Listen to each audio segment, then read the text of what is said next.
बिस्मिल्लाहिर्रहमानिर्रहीम। अस्सलाम वालेकुम। आज हम बना रहे हैं भुनी हुई माश की दाल। माश की दाल, ये दाल है 1/2 kg, जिसको जो है मैंने आधे घंटे पहले पानी में भिगो दिया है। इसके साथ ही इसके अंदर जाएंगे ये मसाले। अदरक लहसुन का पेस्ट है 1 टेबल स्पून, नमक है 2 टीस्पून, हल्दी है 1/4 टीस्पून, साबुत गरम मसाला है जिसमें है काली मिर्च, लौंग, दालचीनी और बड़ी इलायची। पिसी हुई लाल मिर्चें हैं 2 टेबल स्पून, पिसा हुआ धनिया है 2 टीस्पून। एक लार्ज प्याज है जिसको स्लाइस में कट कर लिया है। 2 बड़े टमाटर हैं जिनको कट कर लिया है। साथ ही इसके अंदर जाएगा हरा धनिया, हरी मिर्चें और अदरक। अदरक लाजमी इसमें डालते हैं, इससे इसका फ्लेवर बहुत अच्छा हो जाता है। चॉप कर लिया है बिल्कुल बारीक बारीक अदरक को। इसके अंदर ऑयल जाएगा 1 कप। अब सबसे पहले पैन के अंदर ऑयल डालेंगे।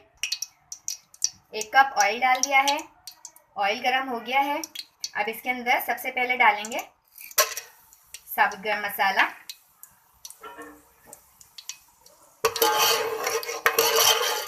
साबुत गरम मसाला डालने के बाद इसके अंदर डाल देंगे प्याज।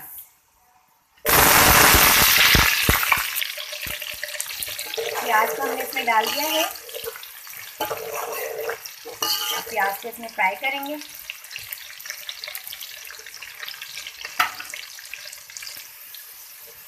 प्याज को लाइट गोल्डन होने दें। जब प्याज लाइट गोल्डन हो जाए तो इसके बाद इसके अंदर बाकी मसाले डालेंगे।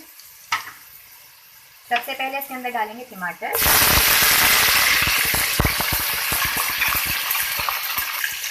इसके बाद इसके अंदर 2 टेबल स्पून के करीब पानी डाल दें।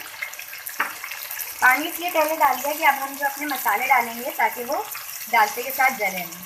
इसके अंदर डालेंगे अदरक लहसुन का पेस्ट 1 टेबल स्पून, पिसा धनिया 2 टीस्पून, पिसी हुई लाल मिर्चें 2 टेबल स्पून, हल्दी 1/4, नमक 2 टीस्पून।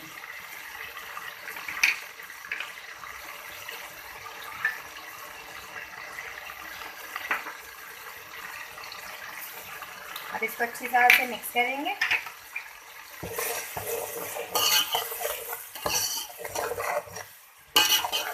इसको मिक्स करने के बाद कवर कर दें ताकि जो इसके अंदर टमाटर डाले हैं वो सॉफ्ट हो जाए। अब इसको हम कवर कर देंगे। मिक्स कर दिया है।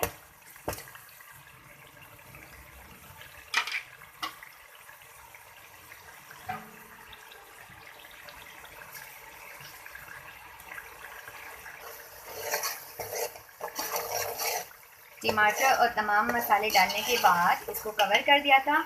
कवर करने के बाद अब इसको हमने चेक किया है। टमाटर इसके बिल्कुल सॉफ्ट हो गए हैं और देखिए मसाला अच्छे से भुन रहा है। अब इसको 1 से 2 मिनट और भुनेंगे। इसके बाद इसके अंदर दाल ऐड करेंगे। अच्छा, इसको मैं मसाला भूनकर दाल इसमें ऐड कर रही हूँ। दाल को मैंने सिर्फ भिगोया था। आप इसको ऐसे भी बना सकते हैं कि आप दाल को बॉईल कर लें और उसके बाद मसाले में जिस तरह मसाला भुना है तो ऐड कर लें। हमें इस तरह अच्छी लगती है तो मैंने आपको ये तरीका बताया है।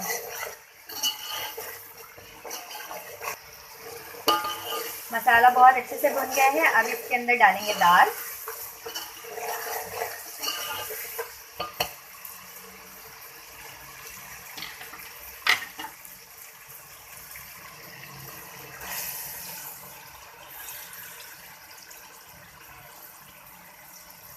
इसके अंदर दाल डालें। दाल डालने के बाद इसको 1 से 2 मिनट तक मज़ीद भूनें।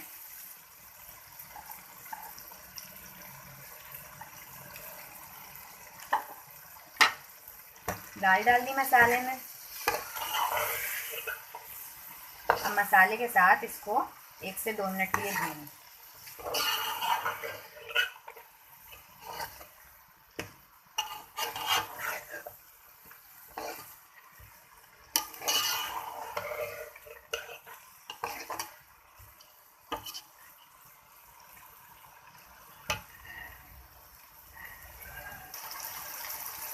दाल को मसाले के साथ भूनते हुए तकरीबन 2 मिनट हो गए हैं। आपको इसका ऑयल नज़र आ रहा होगा।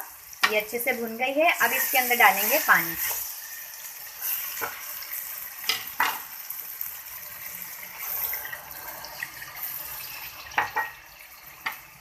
पानी डालेंगे इसके अंदर। पानी बहुत ज़्यादा नहीं डालना है क्योंकि ये खिली खिली रहती है, थोड़ा सा इसमें और जाएगा।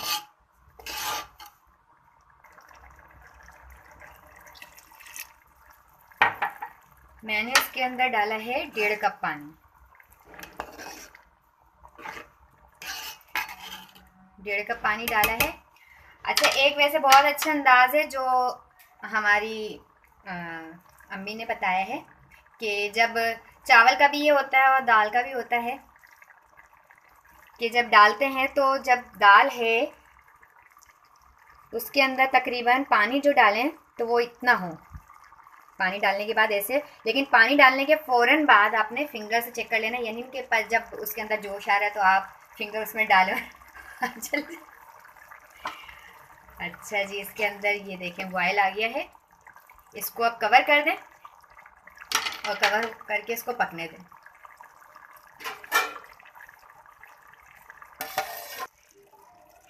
दाल का पानी खुश्क हो गया है, हल्का हल्का सा इसके अंदर पानी है। अब इसके अंदर डाल देंगे साबुत हरी मिर्चें, अदरक जिसको बिल्कुल बारीक काट लिया था, 1 टेबल स्पून के करीब है। ये अदरक इसमें लाजमी डालते हैं, इससे इसका फ्लेवर बहुत अच्छा सा हो जाता है। हरा धनिया डाल देंगे इसके अंदर, और हरा धनिया डालने के बाद अब इसको मिक्स करेंगे और इसके बाद इसको दम लगा देंगे। हम 10 मिनट के लिए दम लगाएंगे और चेक करेंगे, अगर दाल गल गई ठीक, अगर नहीं तो फिर इसको 15 मिनट कर देंगे।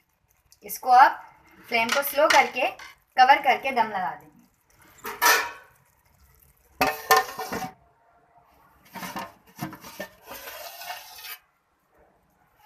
15 मिनट हो गए हैं इसको।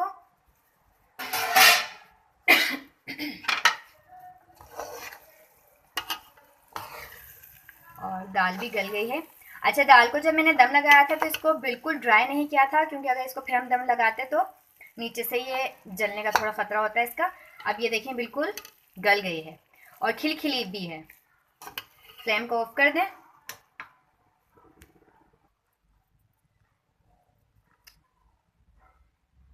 बहुत ही मज़ेदार सी माश की भुनी हुई दाल पक गई है। आप हमारी इस रेसिपी को ज़रूर ट्राई कीजिएगा। ये साथ ही मैंने इसकी अचार रखा है, ये भी होममेड है। आप इसको अचार के साथ, सलाद के साथ खाएं, आपको बहुत अच्छी लगेगी। आप इस रेसिपी को ज़रूर ट्राई कीजिएगा। आपको हमारी ये रेसिपी कैसी लगती है आप हमें कमेंट बॉक्स में ज़रूर बताइएगा। आपको हमारी वीडियो पसंद आती है तो आप हमारी वीडियो को लाइक कीजिए और हमारे चैनल को सब्सक्राइब कीजिए। अल्लाह हाफिज़।